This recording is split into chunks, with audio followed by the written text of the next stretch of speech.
امریکی فوج نے آبنائے ہرمز میں ایرانی پرچم بردار ایک اور خام تیل کے ٹینکر کو ایرانی بندرگاہ کی جانب بڑھنے سے روک دیا۔ سینڈکام نے سوشل میڈیا پر دونوں جہازوں کی تصاویر جاری کرتے ہوئے بتایا کہ یہ کارروائی اس وقت کی گئی جب ٹینکر نے امریکی پابندیوں اور ناکہ بندی کی خلاف ورزی کرتے ہوئے ایرانی ساحلوں کی طرف رخ کرنے کی کوشش کی۔ میری ٹائم انالیٹکس فراہم کرنے والے ادارے کے مطابق ایک بڑا خام تیل بردار ٹینکر ہے جو ایرانی پرچم تلے سفر کر رہا تھا۔ یہ جہاز آخری بار 13 دن قبل جنوب مشرقی ایشیا میں آبنائے ملاقہ کے قریب دیکھا گیا تھا، جس کے بعد اس نے ایران کی جانب اپنا سفر شروع کیا تھا۔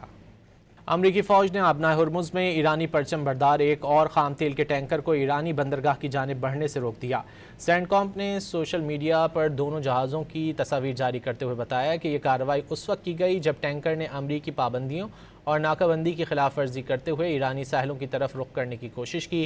میری ٹائم انالیٹکس فراہم کرنے والے ادارے کے مطابق ایک بڑا خام تیل بردار ٹینکر ہے جو ایرانی پرچم تلے سفر کر رہا تھا۔ یہ جہاز آخری بار 13 دن قبل جنوب مشرقی ایشیا میں آبنائے ملاقہ کے قریب دیکھا گیا تھا، جس کے بعد اس نے ایران کی جانب اپنا سفر شروع کیا تھا۔